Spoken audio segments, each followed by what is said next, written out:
তো আমার প্রিয় ছাত্রছাত্রীরা, আজকে তোমাদের কাছে আমি একটা নতুন বিষয় নিয়ে উপস্থিত হয়েছি। সেটা হলো মডেল অ্যাক্টিভিটি টাস্ক, নবম শ্রেণীর বিষয় ভূগোল।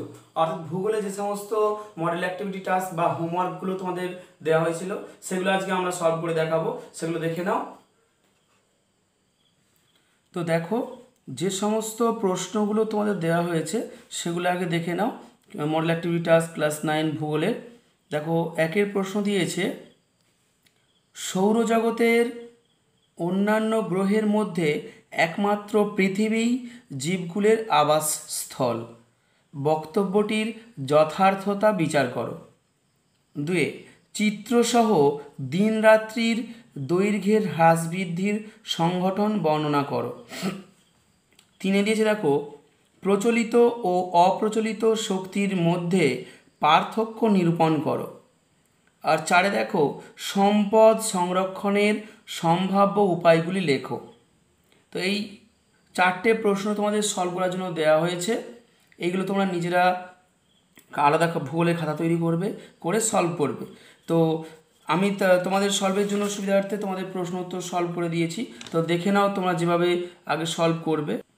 সলভ করার আগে উপরে এরকম মডেল অ্যাক্টিভিটি টাস্ক নবম শ্রেণী যে ক্লাস, নাম, রোল নাম্বার আরও লিখতে হবে, সেগুলো তোমরা সবাই জানো। এর আগের ভিডিওগুলোতেও আমরা বলে দিয়েছি। তো দেখো, প্রথম প্রশ্নটা লিখে নিয়েছি, সৌরজগতের অন্যান্য গ্রহের মধ্যে একমাত্র পৃথিবী জীবকুলের আবাসস্থল। বক্তব্যটির যথার্থতা বিচার করো। তো এর জন্য আমরা উত্তরটা কী লিখেছি দেখো, সৌরজগতের অন্যান্য গ্রহের মধ্যে একমাত্র পৃথিবী জীবকুলের আবাসযোগ্য স্থল হিসাবে গড়ে উঠেছে। তার কারণগুলি হলো, মানে আবাসযোগ্য স্থল হিসাবে গড়ে উঠেছে কেন, নির্দিষ্ট কারণেই তো আমরা পৃথিবীতে জীবগুলোর অস্তিত্ব বজায় আছে, বা পৃথিবীতে জীব জন্মেছে। তো সেই জন্য তার কারণগুলো কী জন্য টিকে রয়েছে, তার বিভিন্ন কারণ রয়েছে। প্রথমত দেখো, পরিমিত উষ্ণতা। সূর্য থেকে পৃথিবীর গড় দূরত্ব 15 কোটি কিমি। সূর্য থেকে 200 কোটি ভাগের 1 ভাগ উষ্ণতা পৃথিবীতে পৌঁছায়। এই দূরত্বে পৃথিবীর পরিমিত উষ্ণতা 15 ডিগ্রি থেকে 17 ডিগ্রি হয়ে থাকে। এই উষ্ণতা জীবজগতের পক্ষে সহায়ক। তাহলে এই 15 ডিগ্রি থেকে 17 ডিগ্রি উষ্ণতা গড়ে হয়ে থাকে। তো এটা জীবকুলের অস্তিত্ব রক্ষার জন্য অত্যন্ত প্রয়োজনীয়। এই উষ্ণতাটাই ভালো, এর কমা বাড়া করবে বা গড়ে এই উষ্ণতাটা হবে, তবেই পৃথিবীতে জীবের অস্তিত্বটা ভালোভাবে বজায় থাকবে। এর জন্য একটা অন্যতম কারণ হচ্ছে এইভাবে জীব পৃথিবীতে আবাসযোগ্য বাসস্থান হিসাবে গড়ে উঠেছে। পরের পয়েন্ট দিয়েছি দেখো, বায়ুমণ্ডলের উপস্থিতি। পৃথিবী সংলগ্ন বায়ুমণ্ডল 10,000 কিমি পর্যন্ত বিস্তৃত। বায়ুমণ্ডলের 78.1 ভাগ নাইট্রোজেন, 20.9 ভাগ অক্সিজেন এবং 0.03 ভাগ কার্বন ডাইঅক্সাইড সহ বিভিন্ন গ্যাস, জলীয় বাষ্প ও ধূলিকণা আছে, যা জীবগুলোর জন্য অত্যন্ত উপযোগী। তাহলে এই যেগুলো প্রয়োজন, অক্সিজেন, কার্বন ডাইঅক্সাইডগুলো প্রয়োজন, সেগুলো মানে পর্যাপ্ত পরিমাণে আছে। 3 পয়েন্ট লিখেছি দেখো, অনুকূল পরিবেশ। পৃথিবীতে আহ্নিক গতির ফলে দিন ও রাত্রি, বার্ষিক গতির ফলে ঋতু পরিবর্তন, মানুষসহ সব ধরনের প্রাণী ও উদ্ভিদের বসবাসের অনুকূল পরিবেশ সৃষ্টি করেছে। তাহলে এই যে জায়গাটা, যার জন্য আমাদের অনুকূল পরিবেশ সৃষ্টির জন্য অত্যন্ত উপযোগী আমাদের জীবের জন্য। তারপরের পয়েন্ট আছে দেখো, জল। পৃথিবীর জীবকুলের বেঁচে থাকার গুরুত্বপূর্ণ উপাদান হলো জল। পৃথিবীর 71 ভাগ জল এবং 29 ভাগ স্থল। এই জন্য পৃথিবীতে জীবকুলের অস্তিত্ব, জলের আরেক নাম জীবন, তোমরা সবাই জানো। জল না থাকলে পৃথিবীতে জীবের অস্তিত্বই টিকতো না। তাহলে জল এত শতাংশ আছে বলে বা এত ভাগ আছে বলে আমাদের জীবের অস্তিত্ব বজায় আছে। পরেরটা কি, পরের পয়েন্ট করে জলচক্রের অবর্তন। শুধু জল থাকলেই হলো না, জল শেষ হয়ে যেতে পারে, কিন্তু জলচক্রে যদি আবর্তন ঘটে ঠিকঠাকভাবে, তাহলেও কিন্তু জীবের জন্য খুব উপযোগী। পৃথিবীতে প্রাণের বিকাশের অন্যতম কারণ হলো জলচক্রের আবর্তন, অর্থাৎ জল আবর্তিত হয়।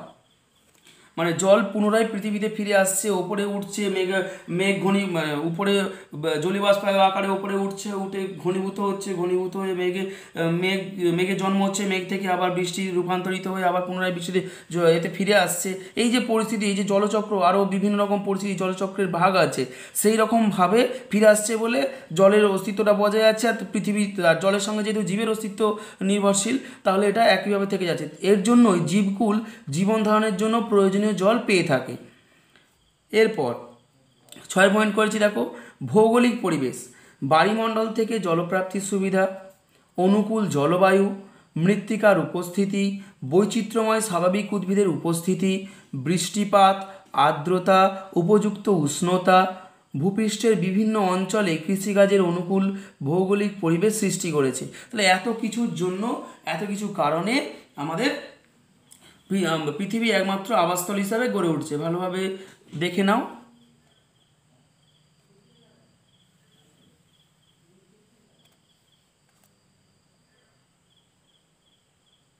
এবার পরের প্রশ্নে চলে যাও। পরের প্রশ্ন কী দিয়েছিল দেখো, চিত্রসহ দিনরাত্রি দৈর্ঘ্যের হ্রাস বৃদ্ধির সংগঠন বর্ণনা করো। তো এর জন্য চিত্রের জন্য তোমরা নিজেদের টেক্সট বই আছে, এটার আমি এঁকে দেখাইনি, তোমরা চিত্রটা একটু দেখে নেবে, দেখে নিলেই বুঝতে পারবে এই অংশে আছে। এই চিত্রটা তোমাদের প্রয়োজন হবে। 21শে মার্চ, 22শে ডিসেম্বর, 23শে সেপ্টেম্বর আর 21শে জুন, এই অংশ 4টে দেখিয়ে দিলেই হবে। এই 4টে অংশ দেখালেই তো, কিংবা বিভিন্ন বইয়ে বিভিন্ন রকম ছবি থাকতে পারে।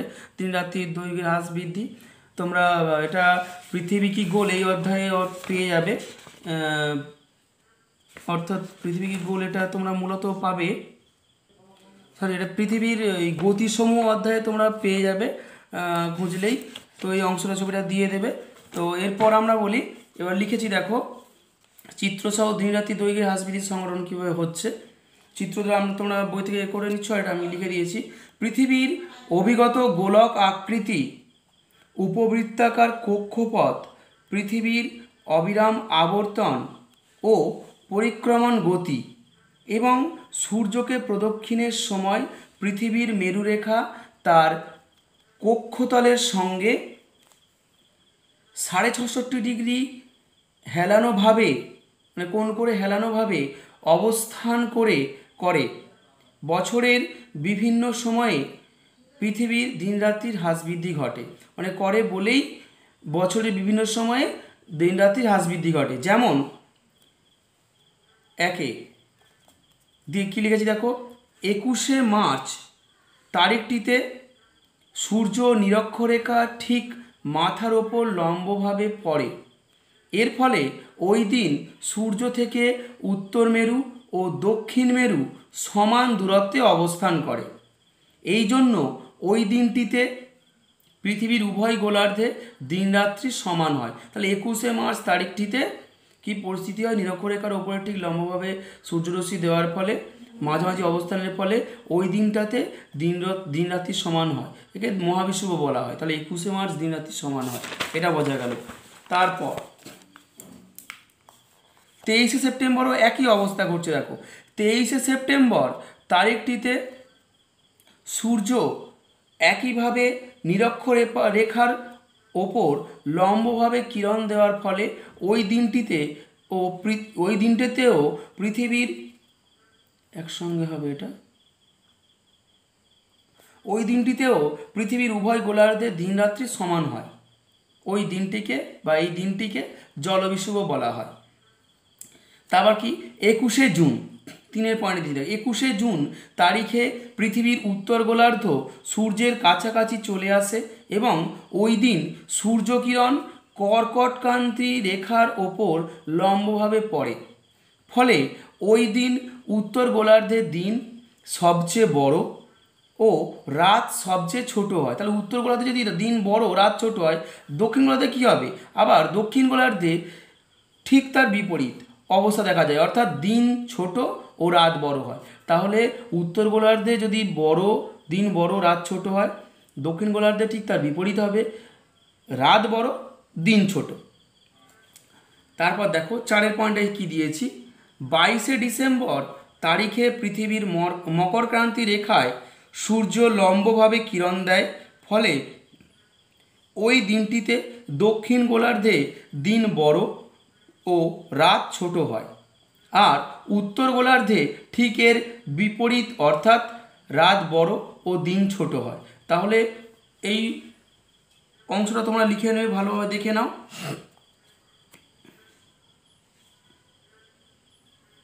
এরপর আমরা চলে যাব পরের প্রশ্নে।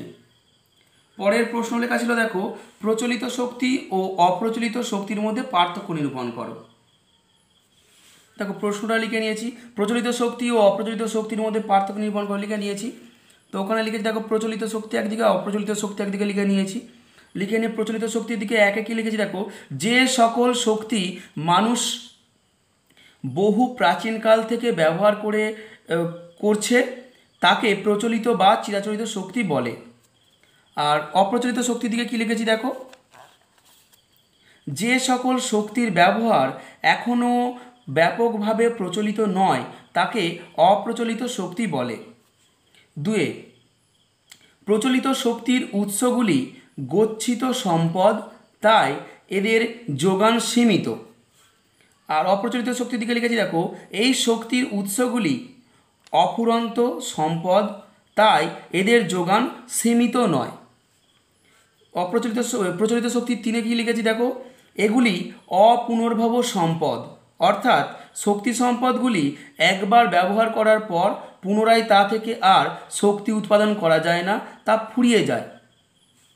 আর এদিকে লিখেছি, দেখো, এগুলি পুনর্ভব সম্পদ, অর্থাৎ এই শক্তি সম্পদগুলি বারবার ব্যবহার করা যায় ও শক্তি উৎপন্ন করা যায়।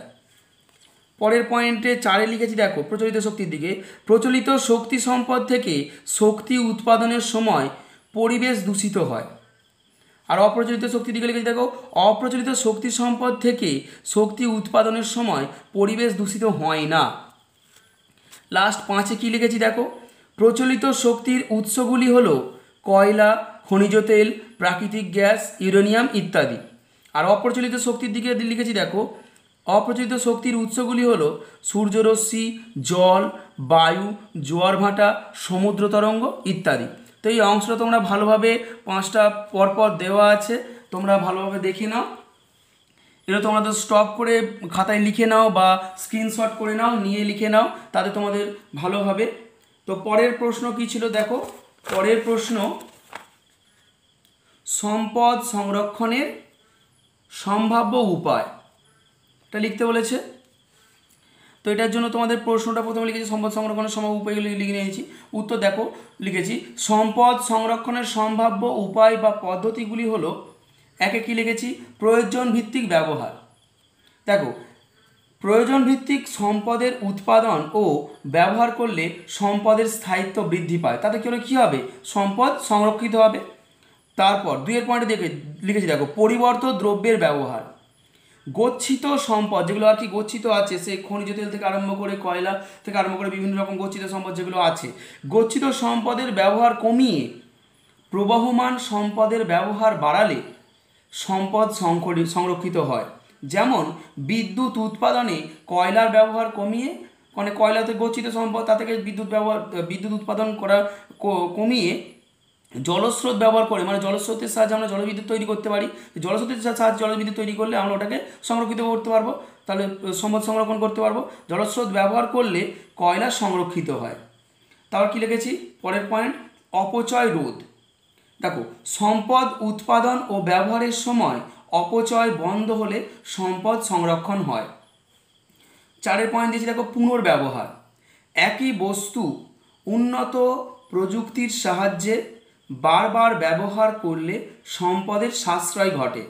যেমন অ্যালুমিনিয়ামের ভাঙা বাসনপত্র গলিয়ে পুনরায় নতুন বাসন তৈরি, অর্থাৎ যেগুলো ব্যবহার হয়ে গিয়েছিলো সেগুলো থেকে যদি আবার ভেঙে কিংবা সেগুলোকে গলিয়ে যদি আবার নতুন দ্রব্য উৎপন্ন করা হয়, তাহলে কি হবে, আগের সম্পদগুলো সংরক্ষিত থাকলো, যেগুলো ব্যবহার করা হচ্ছিলো তা থেকেই ব্যবহার হলো আর কি, তাহলে সংরক্ষিত হবে। আর লাস্ট পয়েন্ট দিয়েছি, দেখো, লাস্ট পয়েন্টের সম্পদের পুনঃস্থাপন। কিছু কিছু সম্পদ যেগুলি পূরণশীল সেগুলি পুনরায় উৎপাদনের ব্যবস্থা করা যেতে পারে। যেমন গাছ কাটার পাশাপাশি নতুন নতুন চারা গাছ রোপণ করলে সম্পদের সংরক্ষণ হয়। তাহলে এত উপায়ে আমরা সম্পদের সংরক্ষণ করতে পারি।